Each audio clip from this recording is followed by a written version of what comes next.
Wow, I see a whole bunch of dragonflies and yellow-bellied slider turtles out here and a whole bunch of birds. Welcome to Cape Fear Critters. My name is Matt Colligan, and today we're here at Airlie Gardens to talk all about birds. And so we're going to go meet with our good friend Jill Palusis from Wild Bird and Garden, and she's going to help us explore some of the great birds out here at Airlie. Let's go.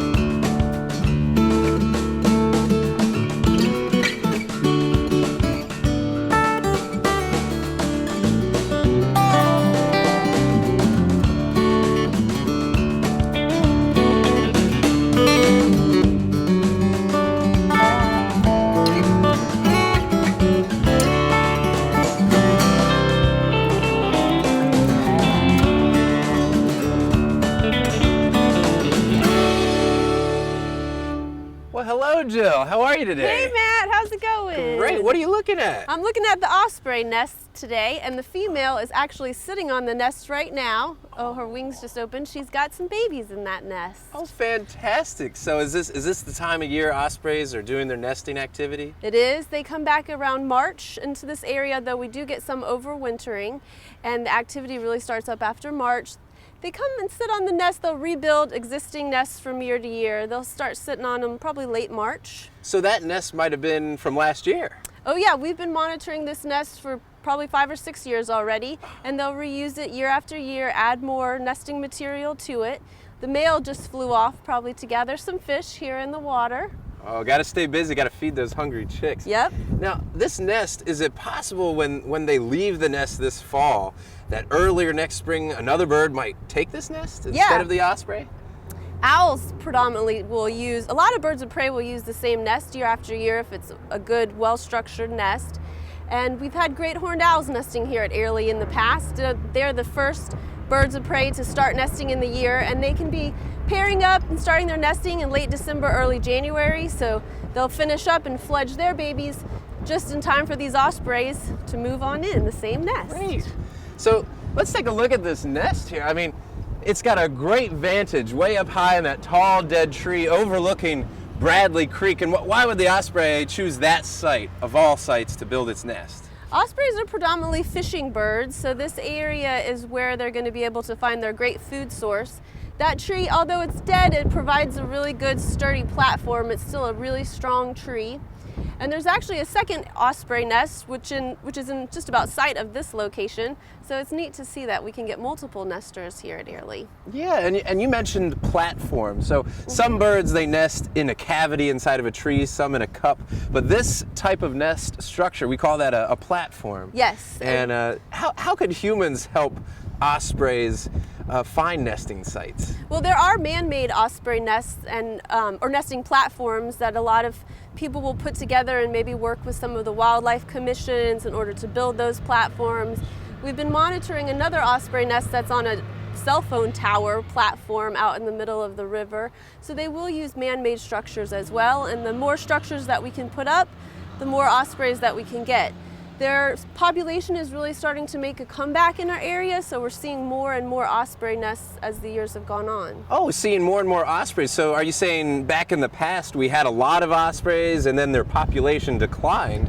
Why did their population decline? We were using a pesticide, primarily DDT, that we were using in the 50s and 60s, and it caused the fish and the runoff that created from DDT to be in the water streams. The fish absorbed that DDT, and when the ospreys went to eat it, it caused a lack of calcium. Their shells started thinning and the eggs were being crushed. Oh, Some of the birds were even sterile actually as a result. But we stopped manufacturing and producing DDT in our country now, and the ospreys and some of these other birds of prey, bald eagles actually, have been making a much better comeback around our area. Well, that's great news. So you're saying there used to be a chemical, a pesticide that farmers were applying to their crops to keep bugs from eating them.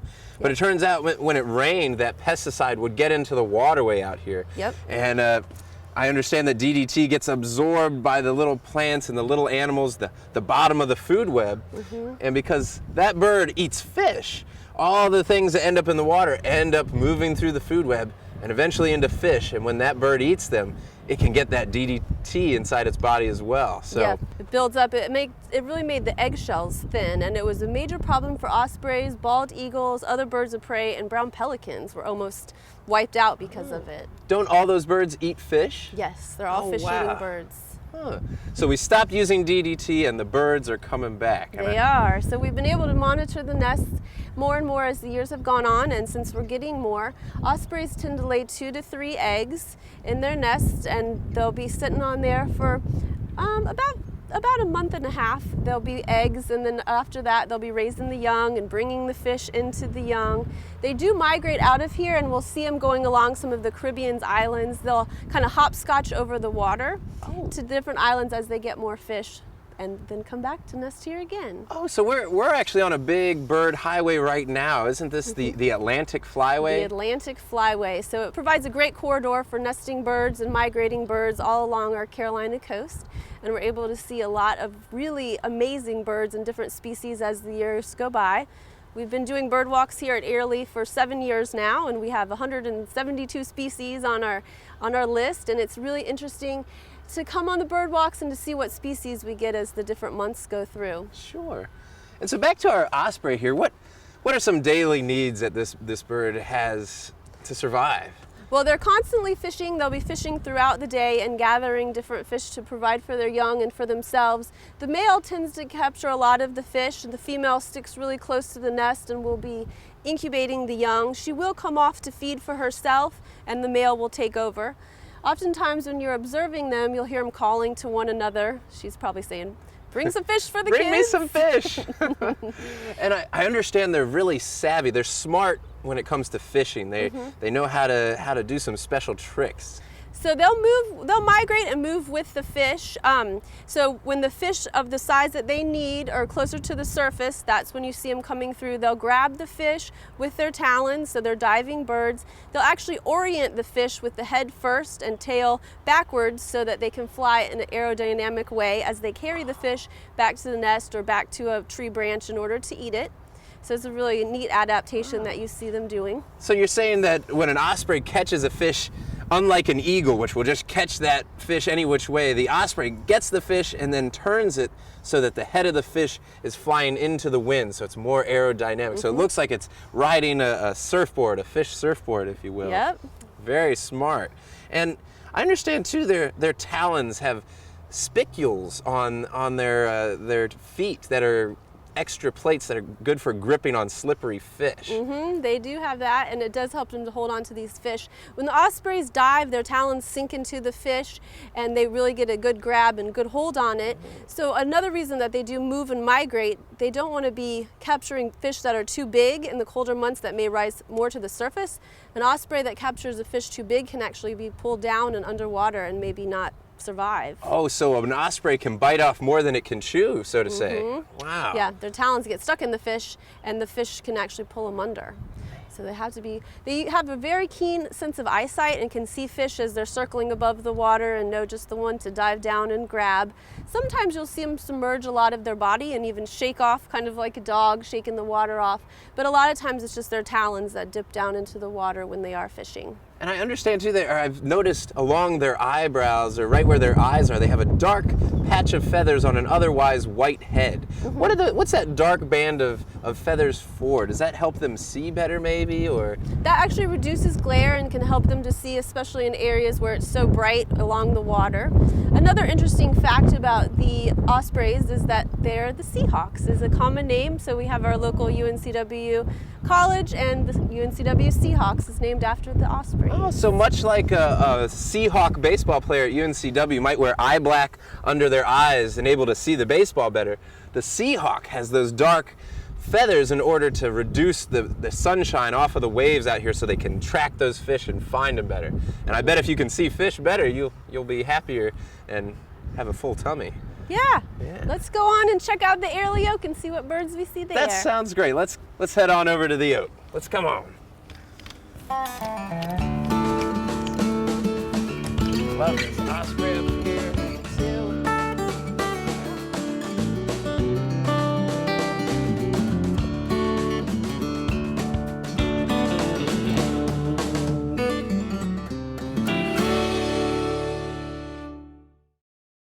Wow.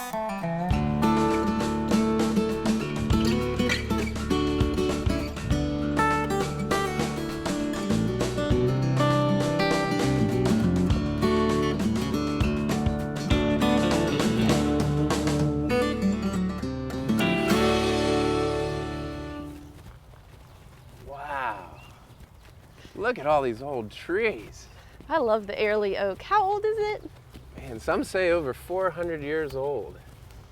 Maybe as much as 468 years. Think of all the birds that have lived in there. Oh, think about how many are probably in there right now, and all of that great Spanish moss, its great habitat and cover.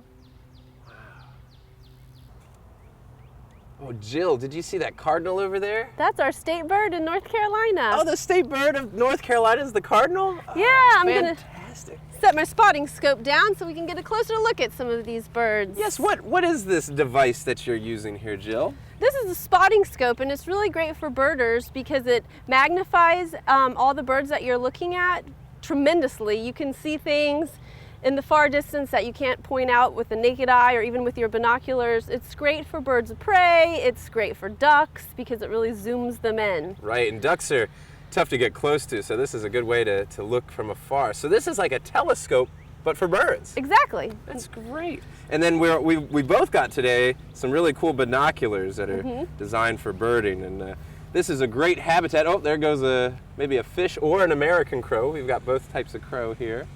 But what are some of the birds we might find in an open habitat such as this? An open lawn habitat is great for a lot of our songbirds, the cardinals especially, like the shrub habitat. The bluebirds especially love the open lawn, and we do get bluebird activity year-round. They are nesting birds here in the Carolinas, and they can actually have 3 broods of nests during nesting season. Nesting season starts in March, can go all the way to August here. And what kind of nests do they use? Do they use a platform like the ospreys, or do they do something different? Different than the ospreys, they're actually considered cavity nesters, so they'll nest in bird houses or the hole of a tree. Old abandoned woodpecker nests in trees are a great habitat for the bluebird. Awesome. And then I see a bunch of Spanish moss up in this live oak. What other birds might use that? Well, Spanish moss is typically loaded with insects, and all birds feed their young insects, even hummingbirds, especially warblers. We get a great population of warblers in coastal North Carolina, and that bug, the Spanish moss houses so many bugs that oftentimes you'll see them flitting in and out of the Airlie oak. Sure. And the northern parula is one of those warblers. And I understand it's not here year-round, but when it does come here, it's for nesting time, and it only nests in that Spanish moss, right? Yes, it does. And they're one of my favorite birds. They're a beautiful golden color with gray on the wings. I always enjoy seeing them. As bright and brilliant as they are, they actually camouflage quite well in the Spanish moss. Fantastic. And then I'm looking at this live oak too, and it has a bunch of leaves on it. How do leaves and maybe the food of birds play together or interact with each other? Well, the leaves provide a lot of camouflage, and so that is something that's very helpful to birds in order to hide their nests, in order not to be seen from other predators. This tree in particular probably has multiple nests in it that we don't even see from here. Having a big tree like this where the birds can have camouflage, but alongside of an open lawn like this provides them a vantage point over the open lawn to find bugs and insects, so they will forage around in the grasses as well in the moss of the tree. Fantastic. And then I imagine there's also caterpillars throughout the canopy of that tree eating on the leaves. And when a bird looks at a caterpillar, what is it thinking? Yum. Yum. It's a nice little protein snack. And I'm sure there's caterpillars all throughout. Oak trees, I think, support over 500 species of moth and butterfly caterpillars. So there's a veritable buffet up there for birds. And did you know that North Carolina just got named a state butterfly? Oh, what is the state butterfly of North Carolina? The eastern swallowtail. Ah, the eastern tiger swallowtail. Fantastic. And I think the tiger swallowtail likes to lay eggs on things in the cherry and the prunus family. But we definitely have a lot of other caterpillars throughout the garden here. There's over 94 types of butterfly in New Hanover County alone. Oh, that's excellent. That's right, and about 1,000 types of moth caterpillars. So lots of food and all these leaves out here. Yes, those birds will be quite happy in this area. Great. Well, why don't we move along and see if we can go find some other cool birds and bird habitats? Sounds great. I'll grab my spotting scope. Great, let's go.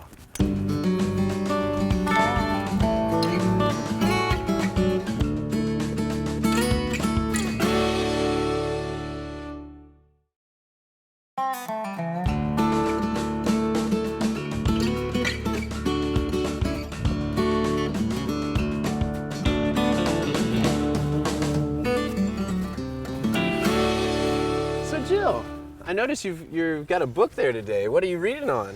Oh, this is the Sibley Field Guide for Birds. It's one of my favorite birding books, although I have a whole bunch of different ones. It's a great identification guide, so you can learn the birds, learn a little bit about each species, the males and females, what the birds look like in flight.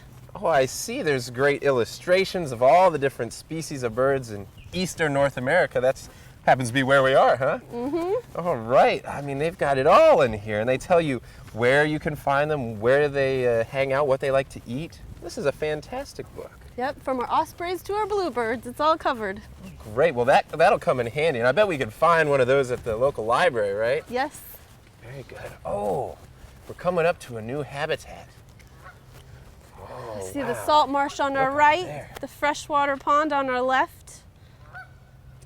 That's right. We have both fresh water on this side and then salt marsh over here. So we got very different ecosystems right next to each other. Very cool. Ooh, and I can see that looks like that swan is chasing that goose over there. Yep, he's getting a little close to the swan's nesting territory.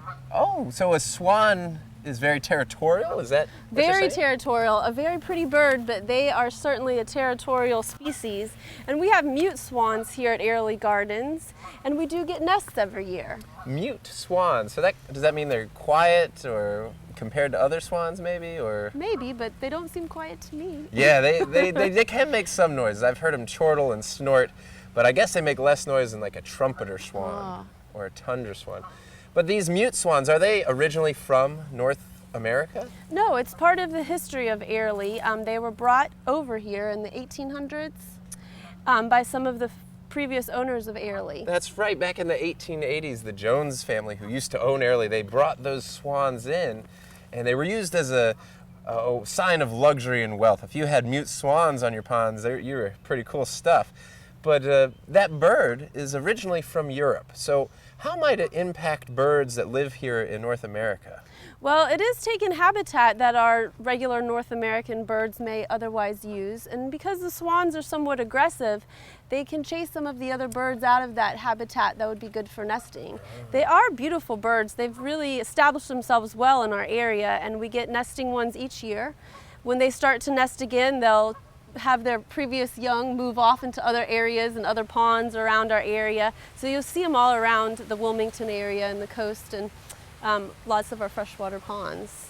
Well, there's our resident mute swan. I also see a great egret. This is a great place for egrets and herons. Yes, this Airlie Lake. There really are. What are some of the egret and heron species we might see here at Airlie Gardens? We often see the great egrets like that one over there. We also have snowy egrets. Now, snowy egrets, I understand they're a little bit smaller than the great egret, and they look very similar. They're both white, but the snowy egret has yellow feet. What are those yellow feet used for?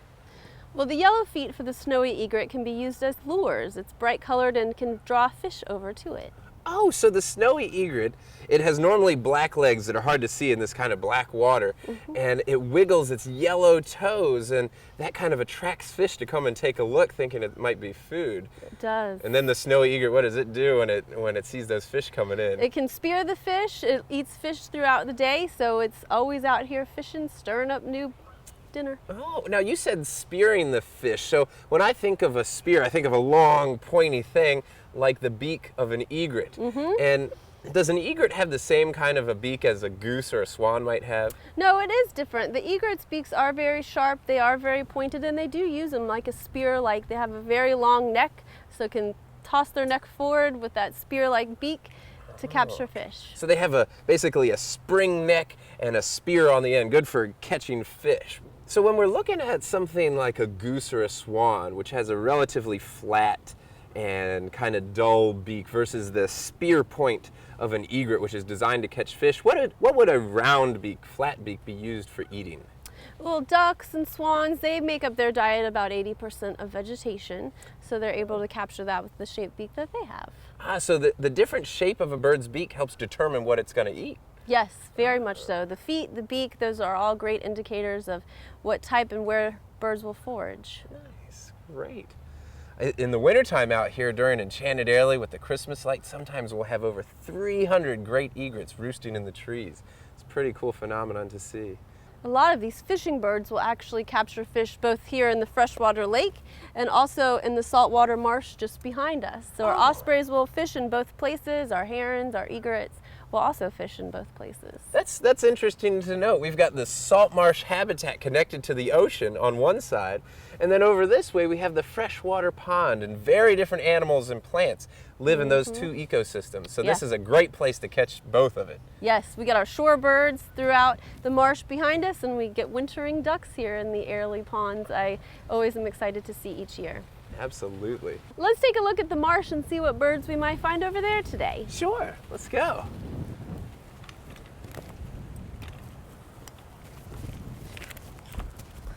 Wow. Well, Jill, here we are overlooking Bradley Creek, a salt marsh, a tidal salt marsh, which means that this water, does it stay the same level all the time? No, the water actually, the levels do change and rise. A low tide is a great time to see foraging birds out here. Lots of shorebirds, our kingfishers who are fishing birds, a lot of the wader birds, herons that we just mentioned, egrets, white ibis. Ooh. So they'll pick up a lot of the crustaceans and filter through the waters down here to get small feeder fish as well. Great. So yeah, I imagine when the water does drop a little bit as the tide goes out, that's when these birds can come in here and probe around and look for all the bugs that live in the mud out here, crustaceans and mollusks. So there's a lot of food out here in this salt marsh. And it's not just the animals to eat. Aren't there plants like the grasses along here and some of these shrubs? I'm thinking of one bird in particular, one that's colored like the rainbow. Yes, the painted bunting, another one of my favorite birds and very unique to our area. The painted bunting only comes about 1 mile from saltwater in coastal Carolinas, just about 2 hours north of where we are now. They're a beautiful bird that can be found in the salt areas. The female is green, lime green, very camouflaged amongst the bright green and the grasses of the tide area. They love white millet, but they also forage on bugs. They can brood 1 to 2 different broods in a season. What is a brood? A brood is a group of babies, so one nest, 2 broods would be 2 different nests made from the same parents, the same birds. And the painted buntings can have about 2 to 3 babies per brood, and they can re-nest if the insects and the food sources are plentiful. So if they have plenty of food, a painted bunting pair could have 3 babies in the first brood and 3 more in a subsequent brood in the same summer. So they could have 6 birds in one summer. They can. That's pretty impressive. And painted buntings, they're a species of concern, at least for some of our local biologists. At UNCW, I understand they're doing some research about this bird. They are. There's something called the Painted Bunting Observer Team. It's a citizen science project that's in about its 8th year. They're using people like ourselves who come out and look at birds, people in their backyard that notice the painted buntings to monitor, to record these species, and they're learning about their habit, their nesting habitats, how the overall population is doing. So we can all do our part to gather science for the ornithologists and to get data for them. Great, so you're saying that as an average citizen, my observations of the birds that I see, especially like the painted bunting, that's great information for the researchers at UNCW and other institutions. Yeah, even one sighting, it helps their research tremendously. So you can log onto their website, you can record today a sunny day with some wind is a good day that I saw a painted bunting, let them know the location, and that will help them with their research certainly. Great, and let's say I see another bird that's not a painted bunting. Is there a place to record that data as a citizen scientist? There is. There's something called eBird that you can log on to and develop a login password and everything for yourself through Cornell University. We use those on our monthly bird walks here at Airlie, and we record all the data of every single individual we see during each of our bird walks. Even if it's the 7th cardinal of the day, we write it down, we log it, and that helps to keep the overall population numbers. They understand what it looks like out here. And in our 7 years of bird walking here at Airlie, we have 172 to 174 species. Great, and your expertise over there at Wild Bird and Garden has really been a great help to us here at Airlie with our birding project. So thanks you, Matt. So much. Yes. Thank you. I've enjoyed birding with you today. Great. Well, I'm going to leave you here with this scope, and I'm going to go check out some other birds over here. Sounds great. Have a great day. Thanks, Jill.